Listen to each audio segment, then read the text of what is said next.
Hey, it's John from Action Services, and I have here with me George, who is an owner of Oriole Landscaping. George, tell us who you are and what do you do?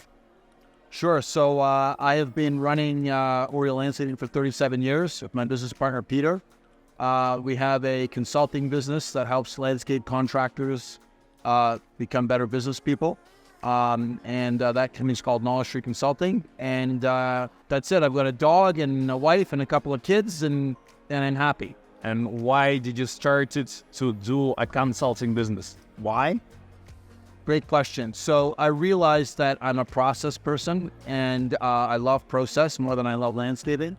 So I started creating processes to make our business better, and I realized I could sell the processes.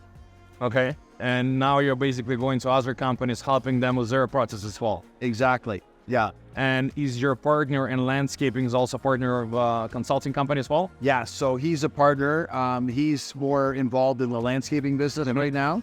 And myself, my cousin, and a couple of other partners are working on the consulting and software business that we're working on. So educational software. Yeah. Do you think that you going to other companies and learning from them also helps your own business because you kind of learn?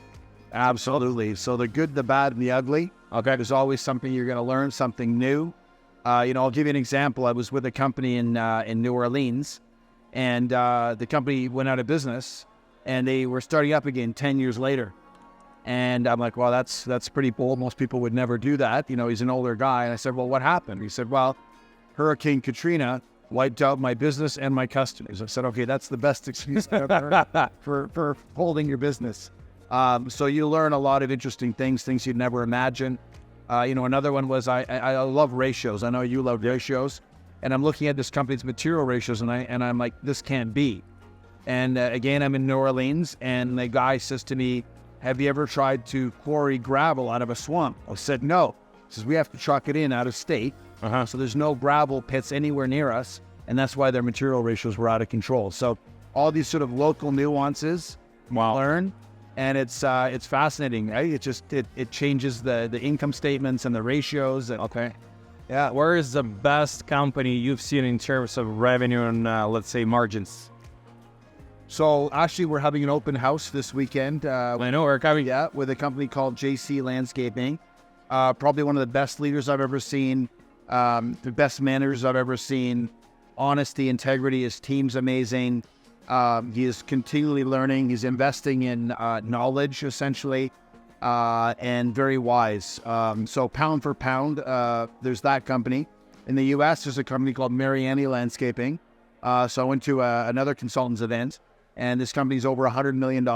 Wow. And if you want to see like type A management where only the best survive, but the culture's incredible, they're an amazing example of that. Okay. So that was a bit of an eye-opener on what's possible at the highest levels in the United States. And how do you even get to states? Like, how do you market yourself there? Oh, so everybody knows your company in Toronto, right? Yeah, so big glare, and you guys, at the very, very top. So I get invited to speaking events, and sure enough, people find out about me, and then they contact me, and they like what I can offer, and they take the risk of trying me out. What do you think is the biggest challenge which basically the company owners and their main staff is experiencing? Leadership. It's all leadership. It all comes down to leadership. So those bold decisions, understanding what's risky, what's uncertain, and not being afraid to lose. So the companies that are more risk averse, but not in a dumb way, do very well. And that's the difference between fast growth or slow growth. And would you say all your senior managements are like that? I would say we have more cautious leadership. Okay. And it's a different culture. Yep. So different leaders have different styles. Today we're learning about different leadership styles. So it's your company is going to be a reflection of you. Yep. And there's no one right answer. That's the crazy part. So, what works for you may not work for me. We're a little bit more conservative, and that's okay. So as long as you're making money and, the wheels aren't falling off and you're paying the bills, you're doing something good. If you can grow it faster and keep the wheels on the wagon, then even better.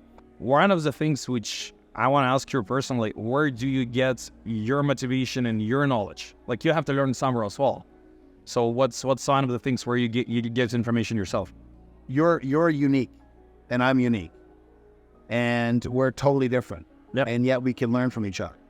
And so my mind is chaos. Yep. And I like to change chaos and turn it into order. That's what gives me peace.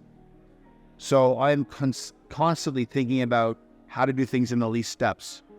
And it doesn't matter what it was. When I was a kid, I'd go into a movie theater, I'd count the number of seats, the number of people, the number of showings, and I would extrapolate what the revenue would be.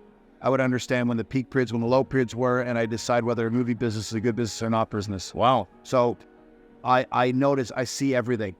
Every little, if I look at your financials, I can see everything that's wrong. I can see where you're spending too much, where you're spending too little. Yep. And I've seen so many of them. So I imagine me as the guy who takes sort of aggregates all this information and then collates it and then distills it and then compounds the benefits of what's good and throws out what's bad.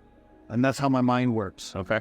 So I would say that my true calling is to be a teacher, to be honest with you. Okay. And helping people is what really drives me. It's actually not even so much running a business. I'm not really interested in that. Really? I'm a mechanic. Okay. I like fixing things. Doing what I'm doing now, to me, is more fulfilling than trying to build the empire like I want to do when I was younger. Yep. And maybe that comes with time and wisdom. I don't know. What is your favorite 3 books in your life? 3 books. Great question. So there's a book that I read which is called The Surrender Experiment. And I don't remember the name of the author, but essentially it's about a guy who becomes a billionaire and goes through this crazy life journey. And he just goes with the flow. So that's one. My future father-in-law recommended that one to me. How to Win Friends and Influence People was another very powerful book that I read. And so I read Stalin's biography. It's about this thick. Hitler's biography. I'm very interested in history, naval history, military history. Mm-hmm. So I like to look at what's happened in the past and use that as a guide to understand what went wrong and how we not have it happen again. So for example, in the First World War, the British would take intellectuals and put them in as privates and get them killed. Yep.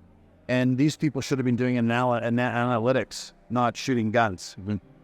And so in the Second World War, they changed that.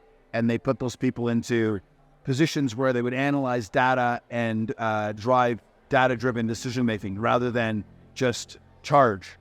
And, that's kind of fascinating. So when I look at the people that I have, they're essentially tools. Yep. How are they going to be utilized? What's wasteful? What's not? And so those types of books are very useful. Or even, the exercise of stupidity, like this was really bad. Why did this happen? How do I not do that? So I think biographies are great. And now I think podcasts are absolutely phenomenal. So I listen to a guy called Lex Fridman. And he interviews like Gary Kasparov, Benjamin Mayhew, Elon Musk. It might be George St. Pierre, MMA fighter, philosophers, Sam Altman from the artificial intelligence company. Just this crazy spectrum of people with all these different perspectives on the world. And what's your basically next goal with landscaping portion of the business? Are you trying to step away from it and become a consultant only? Yeah, so I'm not involved in the day-to-day of Oriole Landscape at all. And congratulations. Yeah, thank you. When I met you last time, you were about to... Yeah, that's right. And so the process that I created allowed me to step away, and I have great people, obviously. But for me, the landscape company is an experiment, okay? And I just want to make that experiment better and better and better to see what I can fix as a mechanic to make this thing run like a well-oiled machine without any issues. And the consulting that I do is where I learn, and I bring that back to the company. So all these companies, they're doing a lot of good things. They're doing some really bad things. So certainly I won't copy that. But the good things, I'm going to say yes. Today you saw me talk about the Eisenhower matrix. Yes. So essentially it's like, what are our urgent company issues at Oriole? What have I learned, and what can I apply to solve those problems? And then how can I delegate that so somebody else does it, not me? Okay. And that's the magic. Well, thank you so much for your magic. Thank you so much for this conference. I've learned every single time more from you, and I'm going to see you more tomorrow and next Saturday. We're getting more information from you. Thank you, George. So much. You're awesome. Okay. Well, did I pass?